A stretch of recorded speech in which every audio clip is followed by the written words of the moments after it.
Buenas noches, ¿qué tal? Bienvenidos a Implicados. En el programa de hoy vamos a hablar de tradiciones, de cómo se transmiten diferentes tradiciones y oficios antiguos hoy en día en algunos pueblos de Navarra, como por ejemplo Ochagavía o Burgui. Y en la segunda parte del programa hablaremos de inclusión en las escuelas, educación inclusiva, personas con discapacidad que son incluidas en colegios. ¿Cómo afecta esto a los alumnos? ¿Es realmente una utopía poder tener a todo el mundo diferente, con problemas, normal, en una misma clase, en una misma aula, con una misma educación? Nos preguntaremos eso en la segunda parte del programa. Les invito a quedarse con nosotros durante la siguiente hora. Comienza Implicados.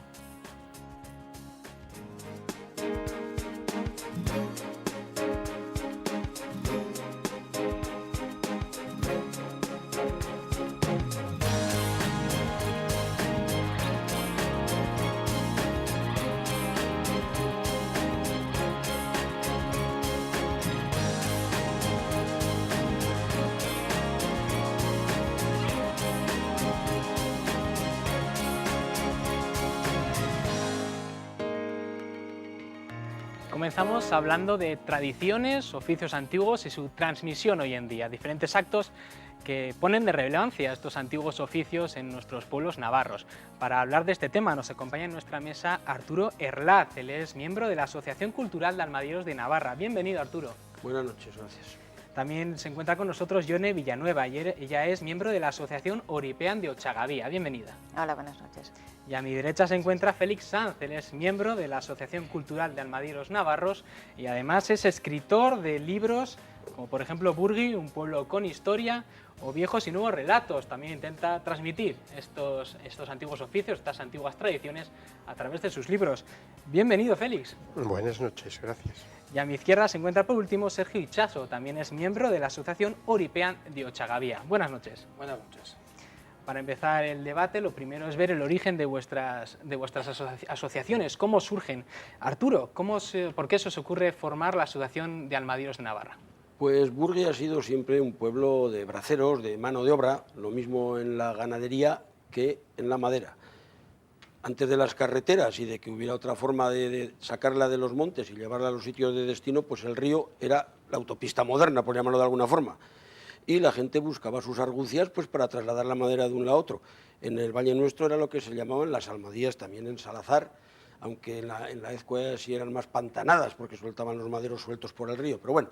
Y la gente pues hacía sus balsas, hacía sus almadías y transportaban a los sitios de venta en los puertos donde se la compraban. Sangüesa, todo lo que era la ribera del Aragón, Tudela, Zaragoza, una plaza muy fuerte, incluso llegaron a llevar lo que llamaban las velas, que eran unos árboles enteros de pino de ya de 18-20 metros que lo usaron mucho para mástiles. El año 52, cuando se cerró el pantano de Yesa, pues allí se terminó.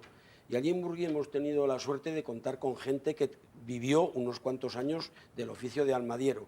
Ellos nos han enseñado, y mala nuestra vergüenza, tenemos que mantenerlo por encima de todo. Mantener esta tradición. Estamos una cuadrilla bastante buena, la gente joven pues hay quien sí, quien no, pero bueno, en fin, ya se van enganchando y estamos contentos. Yo por lo menos estoy Porque contento a poco y satisfecho. se mantiene esta tradición. Exactamente, así es. Arturo y Félix, los dos sois de Burgui. Esta tradición del Día de la Almadía lo celebraremos el próximo sábado 3 de mayo.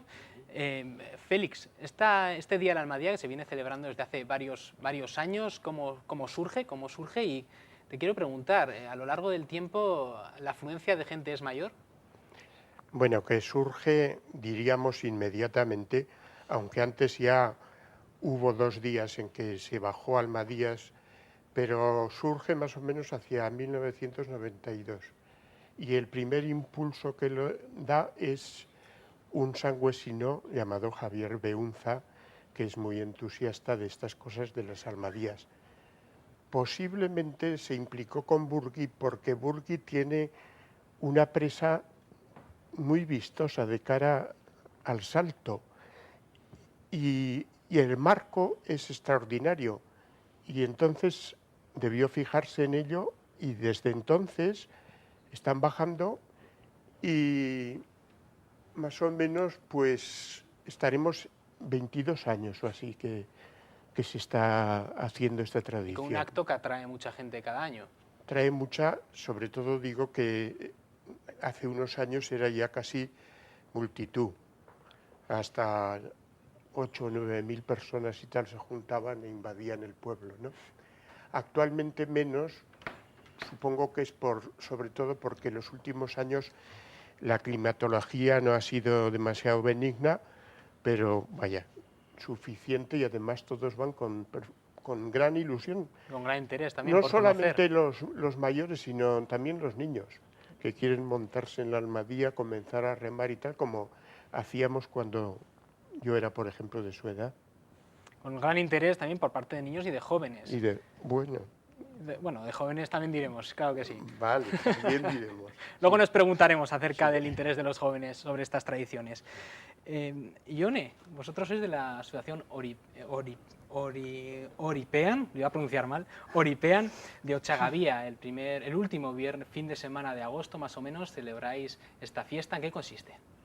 Bueno, pues lo mismo que ellos pues han recuperado desde hace muchos años ya la bajada de la Almadía, pues en Ochagavía lo que intentamos hacer es recuperar los trabajos en realidad, ¿no? Porque no son oficios, pues podían ser cotidianos ahora también, pero bueno, ya que teníamos un escenario como era todo el pueblo con el río por medio y tal, pues bueno, en un momento determinado se pensó que podía ser muy interesante recuperar aquellos trabajos que se hacían antiguamente y que hoy día ya habían desaparecido.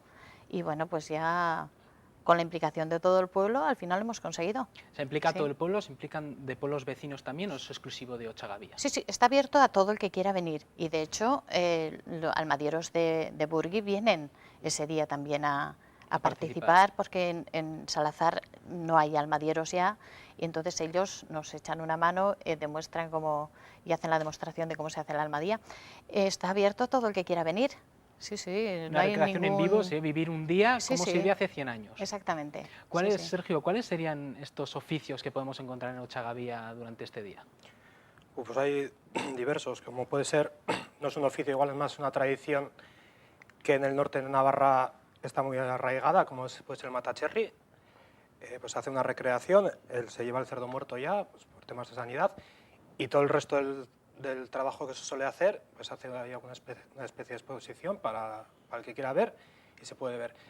Se puede ver cómo se hacía jabón antaño, se pueden ver cómo se hacen los cordeles, que a través de la fiesta, yo te puedo decir, pensamos que era una cosa que se hacía incluso en el Valle de Salazar y que nos hemos dado cuenta que puede ser una cosa propia de Ochagavía. Un cordel son pues, las alubias verdes que se escaldaban y se colgaban en las cocinas para secarlas.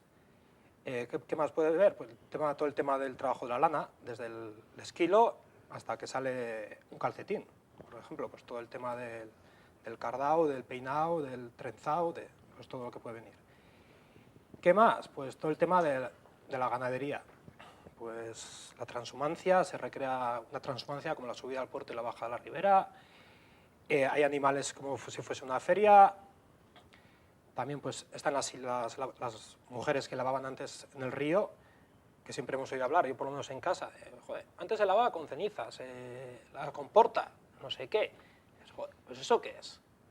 Pues mira, Conocer quizá una manera diferente de lavar o de actuar, de ser, de vivir, que hoy en día igual se ha perdido. Eso es. Se recrea una borda, como más o menos podía ser hace 100, 110 años una borda, y no sé, hay más cosas que seguro que se me están quedando. No, seguro, diferentes oficios sí, antiguos. El trabajo también de la madera, Exacto. Pues, cortarlo, pues tirar la madera, trocearla, cortarla, rajarla, no sé, es... Mantener vivos estas tradiciones. Es. En Burgui también, es llamado Burgui también pueblo de los oficios. Arturo, ¿qué oficios, en qué consiste el que llaméis se llama Burgui pueblo de los oficios y qué oficios habéis recreado en el pueblo? Pues antiguamente, claro, prácticamente todos los pueblos eran autónomos en cuanto a su modus vivendi. Prácticamente los pueblos un pelín grandes, Burgui era uno de ellos, que ha tenido 850, casi 900 habitantes.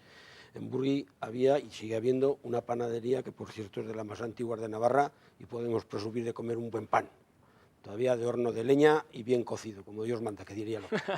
En Burgui ha habido herrería, y sigue habiendo aún, pero ha habido herrería siempre.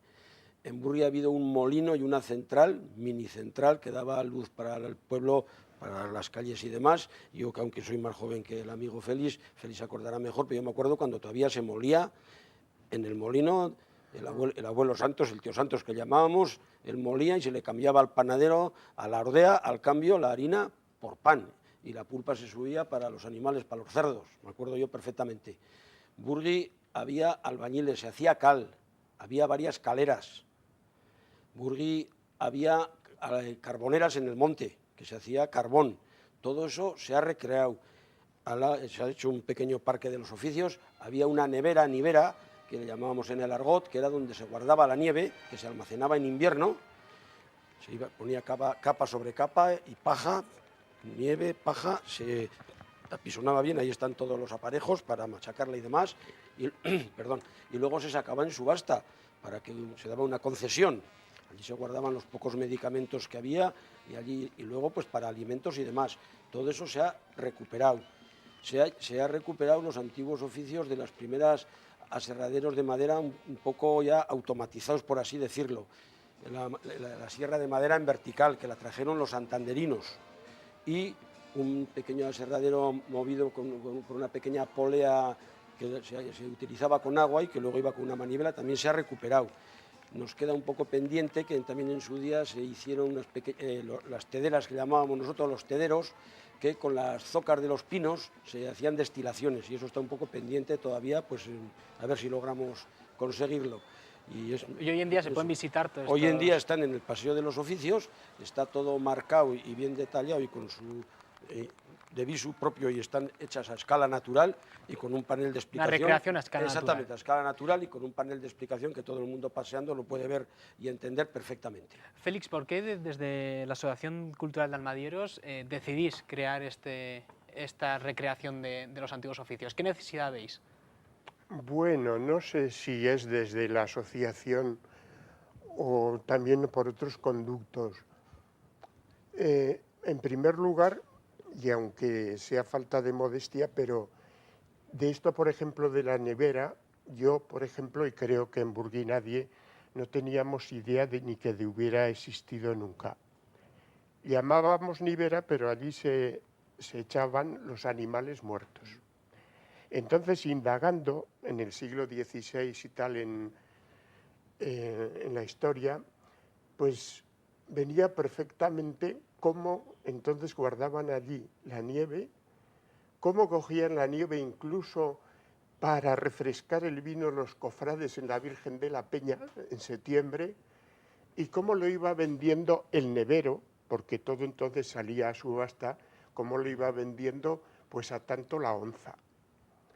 Y no solamente era por cosa medicinal, sino también, especialmente entre gente un poco rica, pues por darse el gusto, ¿no? Entonces quiero decir que todo eso surgió a la vez con otros oficios y tal, y fue un momento en que Burgui tuvo una eclosión fuerte de hacer cosas, ¿no? Y el voluntariado no solamente se ciñó a la Almadía, sino que muchos de la Almadía también se dedicaron a esto, y otros que no tenían que ver con Almadías también se unieron. Y entonces hubo unos años de construcción, pero fuerte e importante. Que dio vida también al pueblo también. Ahora, en cambio, pues claro, época de crisis, pero al menos siguen con todas esas cosas que han hecho, pues siguen para que estén siempre bien cuidadas y presentables. Hablábamos de cómo se crean los oficios, cuál es la necesidad que se ve en Burgui, en Ochagavía, para crear Oripean. ¿Qué necesidad visteis? ¿Por qué decidís un día crear este día? Bueno, Oripean ya existía como fiesta anteriormente, y bueno, se hacía con una serie de conciertos y tal, y bueno, ya existía antes. Lo que pasa es que llegó un momento en que más o menos la gente se iba cansando un poco de lo que era en sí la fiesta, que eran pues conciertos, mercado medieval y tal. Bueno, y a un grupo de gente se le ocurrió la idea de bueno, pues sí, ¿por qué no remontarnos a un tiempo atrás? Entonces, bueno, viendo que la gente mayor te contaba cantidad de cosas y que decías, bueno, pues es que igual esto lo podemos sacar adelante. Y bueno, poco a poco fuimos metiéndonos en el tinglao, y la verdad es que ha resultado bien. Está funcionando bien. Al final Oripean es un poco, la gente mayor nos ha enseñado cómo se vivía hace muchísimos años, y la gente joven va aprendiendo cómo luego así se valoran de otra forma las cosas. Entonces, bueno, lo que se ha hecho con esa fiesta es implicar a todo el pueblo de lleno y a cada uno darle el papel que más o menos puede desempeñar. Entonces, así entran desde los niños en la escuela hasta las personas mayores en la iglesia con todos los rituales antiguos y luego el resto de la gente en todas las demás cosas que puede hacer. Y desde luego cada uno en el sitio donde mejor puede representar las cosas. El médico hace de médico, el cura hace de cura, el herrero, si ha sido familia de herreros, mantiene porque siempre lo ha vivido mucho más. O sea, cada uno, los maestros son maestros reales, o sea, y entonces pues las situaciones se crean mucho más reales y bueno, y la gente se implica mucho más fácil. A un maestro les resulta más fácil hacer de maestro que estar haciendo la feria del ganado, por ejemplo. Y también valorar cómo era su oficio antiguamente. Claro, sí. Se recrean también los espacios. Sí, todo, O sea, todo. Sí. ¿Dónde saquéis el material para recrear, por ejemplo, los antiguos, la antigua escuela? Bueno, en la escuela concretamente nos la deja el Departamento de Educación y bueno, se recrea en un lugar que la verdad es que está muy bien, que es una entrada de las más grandes de Ochagavía y que además da el pego fantástico. Pero el resto de las cosas son cosas que tiene la gente. Lo único que alquilamos o que traemos de fuera es una cámara de fotos antigua que no tiene nadie, pero el resto es saquear los avallaos. Toda la gente conserva cosas, parece mentira, pero puedes conseguir cosas de las más insospechadas. Entonces, con todo eso es con lo que se recreó. Pues la gente aporta su persona, su tiempo y sus objetos también. Sí, todo. Vas a la tienda y todo es de la gente, todo son cosas de la gente y es una tienda fantástica. Y os quiero hacer una pregunta, esta es más general, te lo hace a ti, Sergio, pero es general. De todos estos oficios que estamos hablando y también de los que recreáis en Oripean, ¿cuál sería el más duro de la época? Hace 100 años en Ochagavía o también en vuestro caso Burgui, ¿cuál sería el oficio más duro? Yo creo que sería, en aquel entonces, si les preguntases a las personas que viviesen, todos te dirían que el suyo, porque indudablemente bueno no había nada. Los maderistas, los barranqueros, los almadieros, pastores, todos durísimos, pero yo creo que las que se llevaban la palma eran las mujeres de casa, las amas de casa. Sí, porque en el tema, por ejemplo, de los pastores transhumantes, los pastores se iban todo el invierno a la Bardena, que lo pasarían fatal, pero la mujer se quedaba con toda la casa, todos los hijos, más el trabajo de la borda, de los animales, de las tierras, o sea, todo lo que podéis hacer en casa. Entonces, en el caso de las mujeres está doblado el trabajo. Entonces, yo creo que es de agradecer y de admirar lo que hacían. Y de tener en cuenta, sí, como que muchas veces pensamos en el leñador, en la leña, el pastoreo y quizás yo rompería una lanza en favor de las mujeres. Efectivamente, cuando una persona mayor te dice es que teníamos que ir al río y romper el hielo para lavar, tela lo que suponía aquello. A ver, te pones en su lugar y dices, a ver, que había que hacer la colada en el agua helada. Y es lo que había. Y ahora nos quejamos de que el agua del grifo está fría. En Burgui también podríamos decir que el ama de casa sería el oficio Félix, el oficio más como duro. Oficio duro, para los maderistas sobre todo era el segar. El segar y luego también si tenían que coger la azada o el ajau que llamaban. Preferían 100 veces el monte y el pinar y todo esto. Y acerca de lo que dicen de las mujeres, eso es cierto. Por ejemplo, mi madre segaba como un hombre o más. Y tenía que estar lo mismo en la huerta que en los sotos. En fin, un trabajo extraordinario, impensable para cualquier mujer de ahora, pienso yo. Pero que era lo normal en las amas de casa de Burgui de aquellos años de la posguerra. Que igual la ama de casa no se queda reducido igual en lo que tenemos hoy en día en nuestra mente, que es quizá el trabajo de casa, sino que era incluso mucho más. Además, esas mujeres tenían también el cuidado de que las hijas, las mozas y eso, no salieran tanto, como que las guardaban un poco, preferían ellas darse a los trabajos más duros y tal, pues no sé, pensando quizás en el matrimonio de las hijas o lo que fuera, y las guardaban bastante en esos trabajos duros. Arturo, ¿estás de acuerdo con Félix? Coincido perfectamente en ello, porque los hombres hacían su labor, sea en el campo, sea con el ganado, llegaban a casa y estaban como los señores. Las mujeres tenían que levantarse hora y media antes que ellos y acostarse otra hora y media más tarde preparando las alforjas y preparando las comidas de todos, de los criados, de la gente, de los animales y de todo el mundo. Eso es cierto.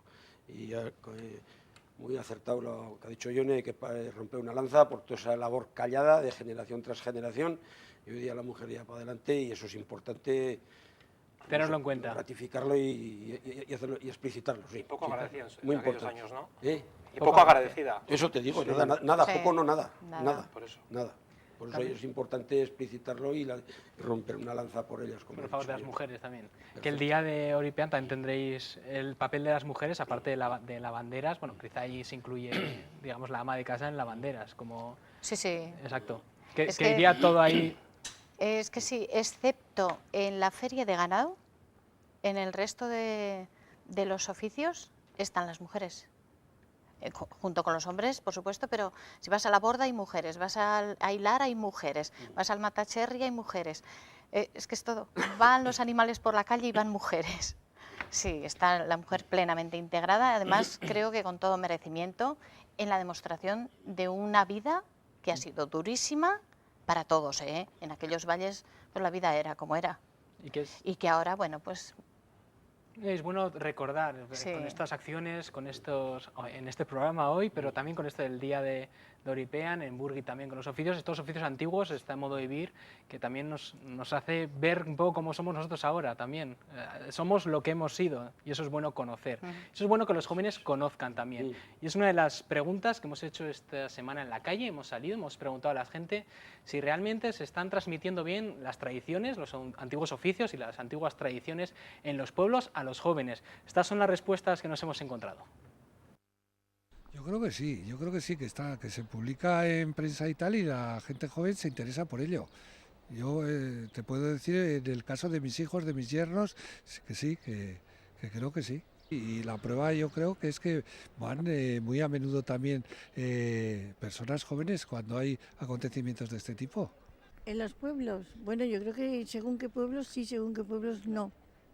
Bueno, en cierto modo sí, porque ahora parece que, bueno, que se ha revitalizado pues todas estas cosas, porque antes no nos enseñaban nada, sabíamos por tradición oral y porque éramos navarros, pero nada más. Pero yo tengo 73 años y claro, mis hijos saben como yo las cosas, pero claro, mis hijos ya tienen 40 años. Entonces ya los jóvenes no tengo ni idea, porque lo único que me parece que les gusta son las discotecas, porque ya no saben ni cantar. No, yo creo que no. Se ha perdido mucho. Los jóvenes no están para estas cosas, vaya. Yo diría que más bien en la actitud de los jóvenes, que no están por esta labor. Yo creo que sí, bueno, como la de la Piedra de San Martín, un poco menos porque tocan San Fermines, a ver quién la mueve esa... Pero el resto yo creo que sí, ¿no? El olenchero, no sé, el carnaval de Lanz. Yo creo que todas las tradiciones además gustan, yo creo que se conservan porque gustan. En concreto los olencheros en los barrios son los jóvenes los que los están sacando adelante. Diferentes respuestas, ¿estamos de acuerdo, Arturo? ¿Se transmiten bien a los jóvenes estas tradiciones? Quizás, ya hemos visto sí que hay opiniones para todo. Hombre, yo pienso, bueno, de otras comunidades no puedo hablar. Yo creo que en Navarra se ha hecho un papel importante en este aspecto, no es por alabar a los amigos y vecinos ochagavianos, pero es cierto, allí la gente ha sacado de los armarios, es que vas a eso y parece que estás hace siglo y medio. Bodas con unos vestidos auténticos, preciosos y perfectos, la escuela que ha comentado, la sala del Sacamuelas, y dices, es que mire, hombre, y es que es cierto, ves allí la trilla, en las parvas que hemos visto, de críos, y eso es muy importante, y la gente mantiene sus tradiciones, el carnaval de Lanz que ha comentado ya esto, eso ya es más folclore y todo esto, pues es importante. Quizás un poquito la gente mayor, a lo mejor, claro, el decirle a un chaval que deje la fiesta, como ha comentado allí, dice de San Fermín, pues para ver el tributo, por ejemplo, que es el día 13 de julio, pues hombre, pues si está aquí de tango, pues es complicado. Pero bueno, yo veo que sí, la transhumancia del ganado, cuando abren la Bardena, ¿Veis que sí que hay interés? Cada día va más gente, yo creo que sí. Y que estas tradiciones, porque al fin y al cabo los jóvenes serán en el futuro los que continúen estas tradiciones. Y hablando de lo que más conozco, que es de nuestra asociación de almadieros, yo estoy contento. A nosotros nos han enseñado almadieros auténticos, valga la expresión, ahora nos quedamos ya casi los primeros nosotros, pero yo veo que hay gente joven y la gente que se implica viene con mucho cariño y mucho. A la gente joven hay que ganarla un poco con el cariño, con el grito y con el ordeno y mando. gracias a Dios no se va a ningún lado. Con el cariño y implicándonos un poco en el tema, yo creo que se puede hacer mucha labor. Implicándonos en estas actividades. Exactamente, y enseñando lo poco que sabemos, cuando a la gente le enseñas con cariño, la gente se fija y la gente aprende, porque nacidos aprendidos no conozco yo ninguno, yo por lo menos no conozco, vamos. Sergio, como persona joven, ¿estás de acuerdo con las declaraciones que hemos visto, con las respuestas que nos han dado en la calle? ¿Los jóvenes realmente se interesan por estos actos? Estoy muy de acuerdo con una cosa que ha dicho Arturo, que con el cariño se puede llegar mucho. Yo también creo que la forma de relatar, de contarnos lo de los mayores, también es muy importante. Tú te enfrentas a una persona que te lo está contando con un cariño inmenso, que estás viendo que lo está viviendo, que se está emocionando, pues siempre te llega más adentro. Y estás viendo a una persona que te está contando una cosa que hacía hace 100 años y que se está emocionando y que te lo está contando como si fuese hoy y que es que realmente lo ha amado, pues indudablemente no lo asimilas igual que si te lo cuenta alguien como que ha salido un libro que no le ha gustado. Eso yo creo que es así. Entonces, pues en Ochagavía pues, ha llegado a pasar de pues, todo el tinglao que tenemos allá pues, montado y de repente una persona, sin decirle nada, coger esos aperos como hacía hace 60, 70 años o 50, no sé cuántos, y ponerse en una esquina igual. Y ver que era la persona más feliz del mundo. Pues eso, una cosa que si tú eres joven y lo estás viendo, te llena muchísimo. Te llena y es que te crea más curiosidad de decir, joder, pues mira, pues lo mal que lo habrían pasado, pero fíjate qué cariño tienen hacia esas cosas. Y no sé, por lo menos a mí, yo lo que veo en Ochagavía, que también creo que es un poco también cuestión de nuestro carácter, arrastra mucho. Ione, ¿también estás de acuerdo con lo que hemos visto? Se están transmitiendo bien a los jóvenes, se están revitalizando también, porque son los que, como comentaba yo antes, se van a revitalizar, son los encargados de sacar adelante estas tradiciones en el futuro. ¿Ves bien el futuro de estas tradiciones por parte de los jóvenes? Sí, yo creo que sí. Pero es lo que dicen, si se hacen las cosas con cariño, es mucho más fácil que efectivamente el obligar. Si no le obligas a la gente a hacer las cosas y le intentas meter en el tinglao lo mejor posible, haciéndole ver y bueno, y con todo el cariño, la gente entra. Fíjate hasta qué punto llega, cómo puede implicarse la gente joven, que en este momento en Ochagavía hay unos chavalicos entre 15 y 20 años que están criando animales para sacarlos en la fiesta de Oripeán. Y no es... Podían perfectamente tener unos animales ahí plas. No. Durante todo el año los están criando y ese día los sacan y los ponen en sus sitios donde se les puede decir. Incluso este año están criando un cerdo. O sea que fíjate. Implicación total y desde... Total. Sobre todo hay un chico que, bueno, los animales se pueden ver durante todo el año, que está a la entrada o salida de Ochagavía, que tiene ahí un terreno, ahí cría un montón, pero hay otros chavalicos que en unas bordicas que hay al lado del pueblo, no veas tú lo de animales que tienen, pero si hay ahora más animales que hace 20 años. Sí. La verdad es que depende un poco de cómo se les maneje, de cómo se les deje actuar a ellos también, porque si ellos confías en que van a tratar bien a unos animales ese día, se van encariñando, cosa que no habían hecho nunca antes. No, ellos no han conocido prácticamente animales en casa, muchos, otros sí, los que tienen ganado y eso sí, pero otros y no. que igual también muchas veces tenemos esa idea de que los jóvenes pasan de todo y es muchas veces errónea, que no del todo pasa, sino que hay cierto interés por estas cosas y hay que saber llegar también, efectivamente. Para ir finalizando, vamos a recordar que ya la fecha está cercana, el próximo sábado 3 de mayo, sábado en Burgui, se celebra el Día de la Almadía, abierto a todo el mundo. Félix, este año además hay un premio que es la Almadía de Oro y que cuéntanos, ¿a quién se lleva la Almadía de Oro este año? ¿A quién está? Los gancheros, ¿no? Los gancheros del Tajo. Del Tajo. Y Asociación de Jubilados de Valle Roncal. Bueno, yo voy con lo de los gancheros y me gusta porque antes había una modalidad que supongo que en Ochagavía también, que era llevar la madera por los barrancos cuando bajaban muy crecidos. Y entonces, para conducirlo, se utilizaban los ganchos, que allí llamábamos picas. La pica es un punzón, un palo largo con un punzón y un gancho, y con ello más o menos dirigían la madera. Hasta que llegaba al atadero, donde ya se construía la almadía. Entonces me parece muy buena idea darles el Almadía de Oro este Sí, año señor. a ellos. Pues con esta invitación a que vayan a Burgui el próximo sábado 3 de mayo a conocer la Almadía, el mercado, los oficios, todo lo que hemos estado hablando aquí, vamos a terminar esta tertulia. Muchísimas gracias a los 4 por haber venido. Gracias a ti Gracias a por, vosotros. por la invitación. Y ahora pasamos unos minutos a publicidad y a la vuelta volvemos con educación inclusiva.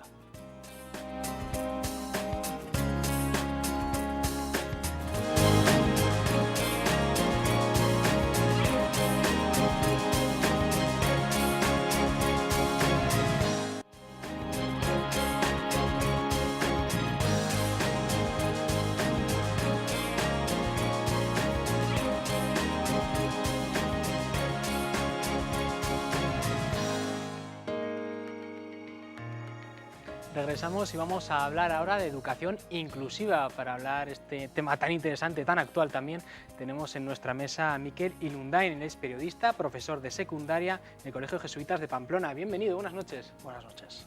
También se encuentra con nosotros José Luis Asín. Él es director del Servicio de Ordenación e Igualdad de Oportunidades del Gobierno de Navarra. Bienvenido. Muchas gracias, buenas noches. Y a mi derecha, por último, contamos con la presencia de Josefina Turrillas. Ella es directora escolar del Centro de Educación Especial Histeria de la Fundación Caja Navarra. Bienvenida. Gracias, buenas tardes. Que para adentrarnos en el tema, para dejar claro cuál es el tema que vamos a tratar, ¿qué entendemos por educación inclusiva, José Luis? Bueno, el tema de educación inclusiva yo creo que es un tema bastante amplio y que daría mucho juego para todo el programa y más, ¿eh? Hay gente que entiende educación inclusiva como que todos los alumnos, cualquiera que sean sus características, participen del mismo entorno, ¿eh? Yo creo que hay que tener un ámbito mucho más amplio y tratar de decir que la educación inclusiva es dar a cada alumno y a cada alumna, a cada niño, a cada niña, aquello que realmente necesita, es decir, que ningún alumno se nos quede atrás. Para mí, ese sería el objeto. El que tengan que estar de forma, entendamos, conjunta o de forma aislada, eso ya para mí es secundario. Es decir, cada alumno que reciba aquello que necesita para sacar el máximo rendimiento posible, yo creo que ese es el hándicap de la educación inclusiva. Eso podríamos entender. Igualdad de oportunidades para todos. Pero muchas veces se entiende educación inclusiva, es una percepción mía, como un colegio ordinario que acoge a personas con problemas, con cierta discapacidad. ¿Estás de acuerdo con esta definición que acabo de hacer, Josefina? ¿O te acercas más a la definición de José Luis? Pues sí, me acerco más, la verdad. Tendemos a monopolizar términos en diferentes situaciones, ¿no? Generalmente integración, inclusión, la mente nos lleva siempre a la educación ordinaria, pero no siempre es así. O sea, yo siempre he reivindicado que en la educación especial, en Histeria, o sea, educamos bajo el principio absoluto de la normalización. En Histeria, desde que entra una persona, es uno más. Aprenden a estar en grupo, aprenden a relacionarse y se les educa para la integración y para la inclusión. Porque yo creo que no debemos perder de vista que la inclusión tiene un componente muy importante personal, emocional.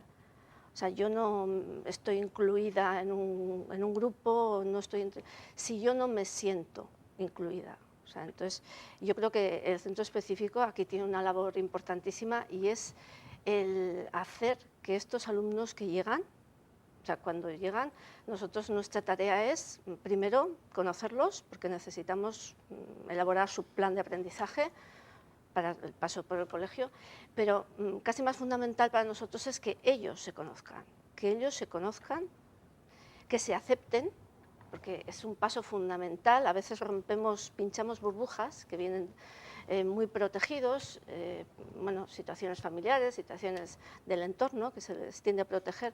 Entonces, tienen que conocerse, tienen que saber que tienen limitaciones. Pero bueno, eso generalmente lo saben porque la sociedad se empeña mucho en destacar las limitaciones de nuestros alumnos. Y sobre todo, lo que tienen que saber nuestros alumnos es que tienen capacidades y que pueden hacer muchas cosas y que son personas valiosas.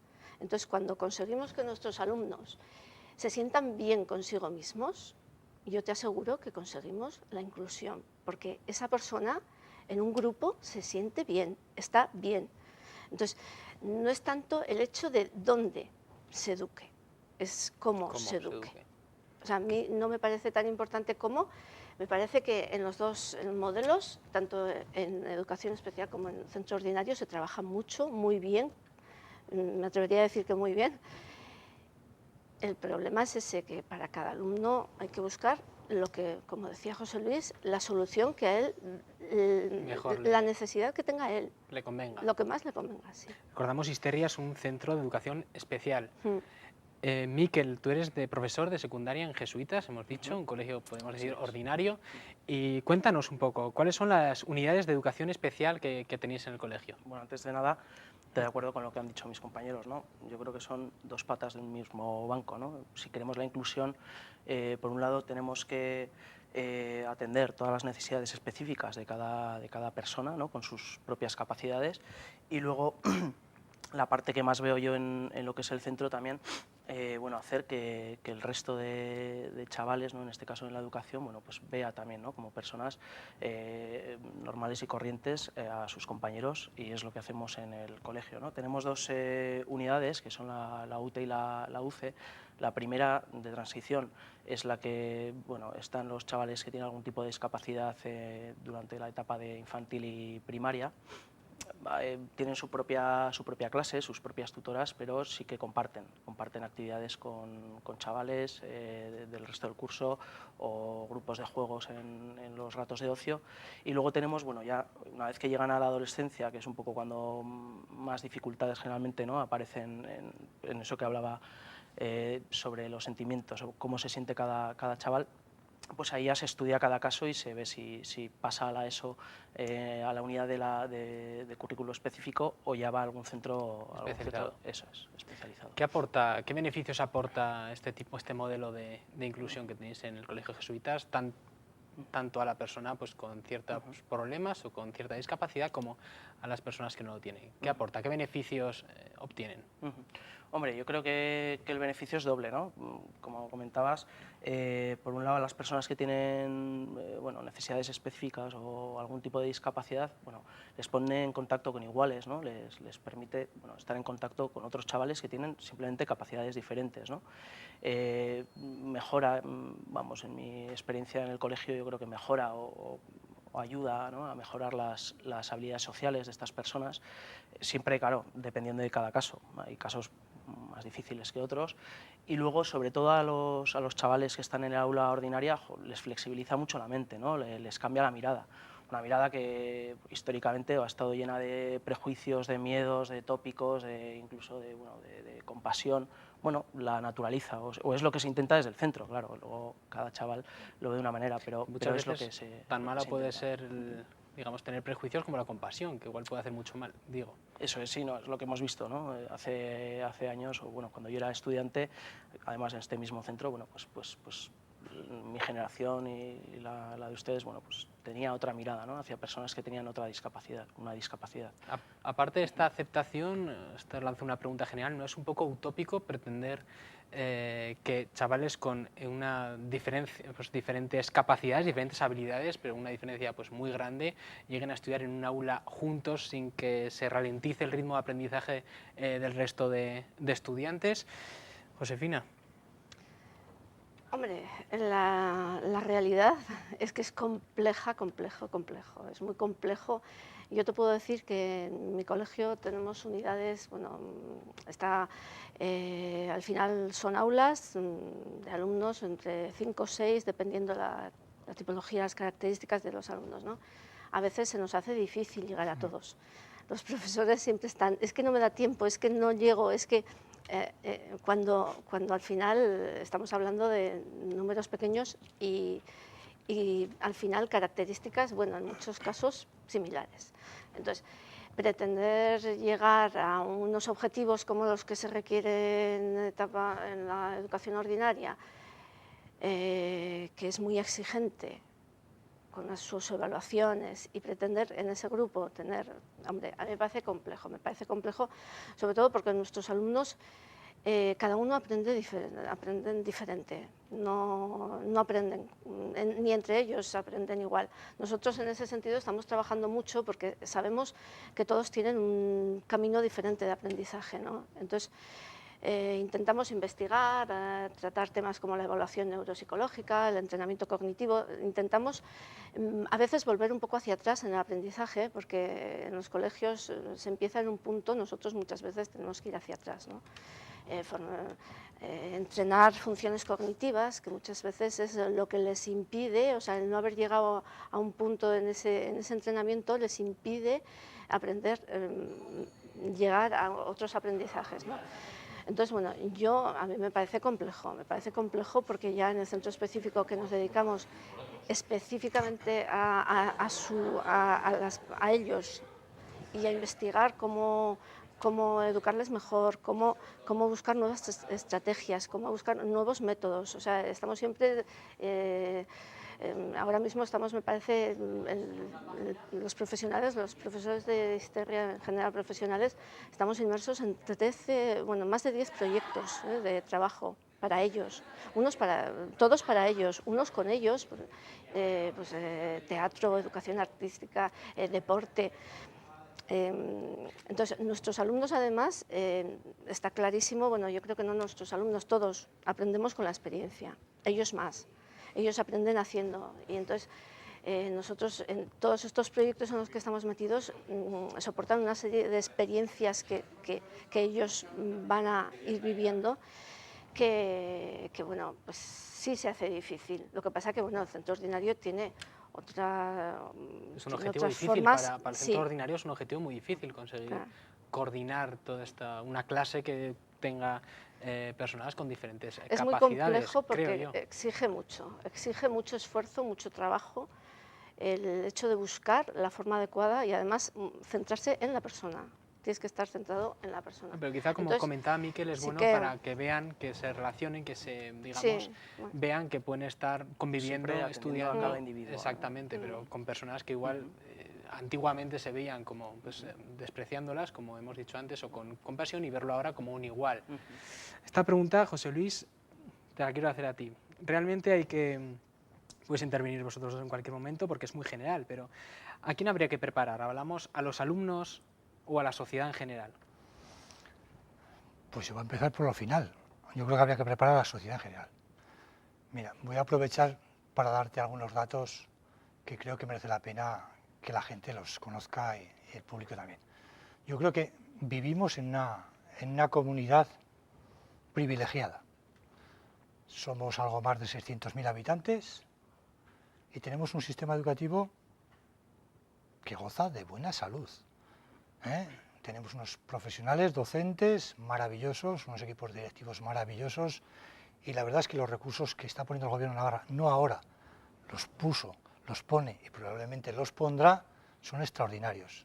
Y a las pruebas me remito, ahí están los resultados que obtienen nuestros alumnos normales y nuestros alumnos con algún tipo de discapacidad. Tenemos del orden de unos 18.000 alumnos que reciben algún tipo de apoyo. En una sociedad como la nuestra, que estamos hablando de 100.000 alumnos, es un 20%. Y ahí tenemos del orden de unos 7.000 alumnos con algún tipo de discapacidad.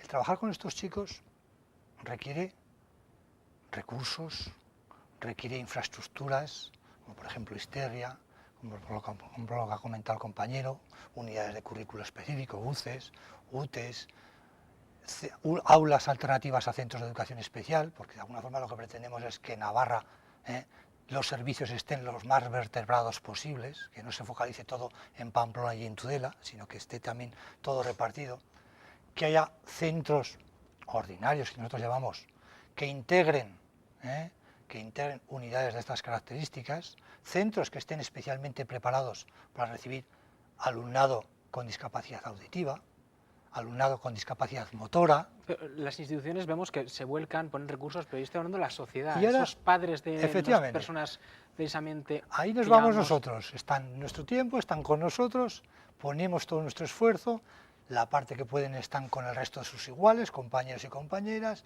otras veces están en grupito pequeño, atendiéndose con profesores especialistas, pero termina la jornada escolar y estos chicos, ¿con quién se relacionan? ¿Con quién salen? ¿Con quién salen? ¿Con quién en este mundo nuestro, ¿con quién mandan WhatsApp? ¿A quién le mandan correos electrónicos? ¿Con quién pasean? ¿Qué conversaciones tienen? Hay veces que eso a mí me preocupa cierta tristeza, ¿no? Porque a lo mejor, pues bueno, hace un momento le comentaba a la compañera que por mi despacho han pasado padres y madres con cierto dolor, ¿eh? Y dicen, sí, pero mi hijo luego, cuando llega el fin de semana, sale conmigo, sale con su hermana mayor, y ahí yo creo que la sociedad tenemos una asignatura pendiente. Tenemos que favorecer... Que igual falta una cierta educación a los chavales que consideramos, como bien has dicho tú, más normales. Efectivamente, yo creo que hemos que potenciar el voluntariado y tenemos que acciones solidarias. En clase, como hacéis en jesuitas, sino también igual intentar potenciar ese, bueno, cuando salgan a la calle ese y luego qué. Y de todas formas, quería hacerte un breve apunte, perdóname, y es que también tenemos que pasar del paradigma de la familia que se siente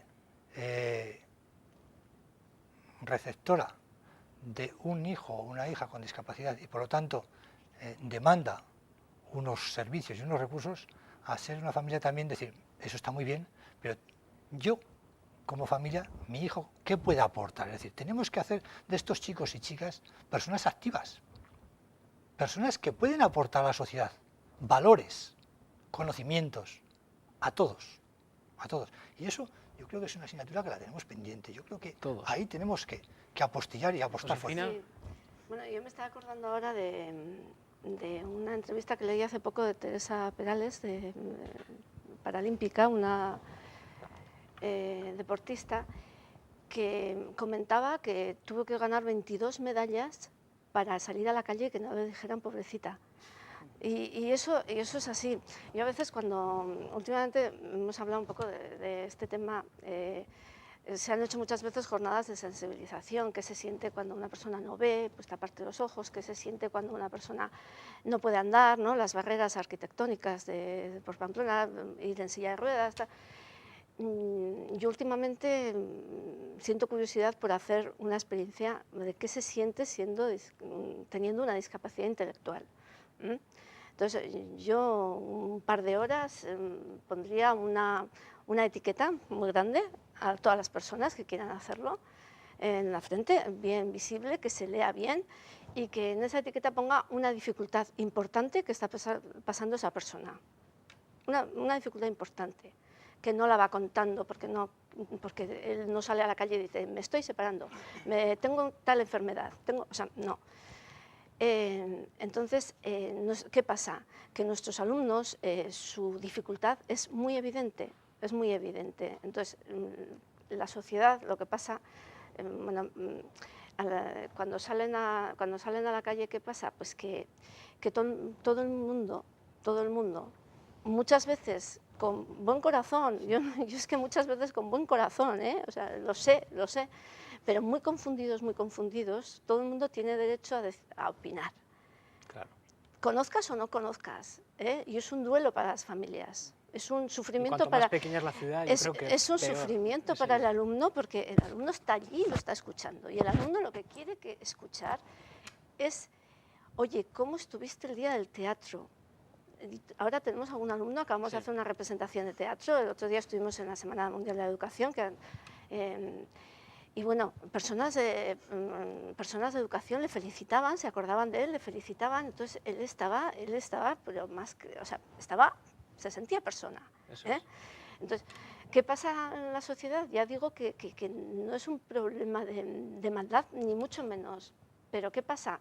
Pues que hay pobrecito, lo que tienes que sufrir, lo que te ha tocado en esta vida, fíjate. Yo creo que todos tenemos en muchas situaciones difíciles y salimos a la calle y esa situación la queremos hablar con un amigo, con un familiar, pero no queremos que cualquier persona que pase por al lado te lea la etiqueta y te diga, oye, qué pobre, qué situación estás pasando. Nos queda mucho, como sociedad nos queda mucho camino por recorrer. Yo creo todavía. que si pensáramos un poco en eso, en esa situación de llevar una evidencia tan fuerte, hay un cuento, que es un cuento, que es el caso de Lorenzo, que es un poco, ya no es una etiqueta, no, bueno, sí, brevemente, en 2 que no lo voy a explicar, pero lo dejo ahí por si alguien lo quiere ver, se puede ver en YouTube también. ¿Cómo se llama es el muy cuento? interesante. El cazo de Lorenzo, que en vez de una etiqueta es un cazo, en este caso en el cuento es un cazo, y es verdad, porque además es un cazo, porque molesta, porque estorba, porque hace ruido, pero bueno, lo dejamos como ejemplo de, sí, de lo que estás hablando. Sí, que es interesantísimo que la sociedad, que la gente empiece a darse cuenta que todos somos personas, que todos tenemos nuestras dificultades y que no hay que sentir pena, que hay que hablar con total naturalidad y normalidad con ellos. Vale. Miquel, en una línea, ¿cuál sería el objetivo que nos queda para lograr una educación inclusiva, perfecta o ideal? En una línea, muy brevemente, para despedir. Habéis comentado, ¿no?, que es una utopía, y efectivamente es una utopía, pero yo creo que la utopía, ¿no?, como decía el escritor Eduardo Galeano, es lo que nos hace andar. Entonces, lo ideal es que cada uno se sienta incluido, no que se le incluya, sino que cada uno, ¿no?, se sienta, cada individuo se siente incluido. Estamos lejos, pero poco a poco vamos. Yo creo que hay que dar un mensaje también optimista, tanto en la educación como en la sociedad, ¿no? Nos quedamos con este mensaje, también con la recomendación del cuento del cazo de Lorenzo. El cazo de Lorenzo, para ver en YouTube. Muchísimas gracias a los tres por haber venido. Gracias, tío. Y a ustedes les esperamos dentro de una semana aquí en Implicados, dentro de 7 días, a la misma hora. Pasen una feliz semana.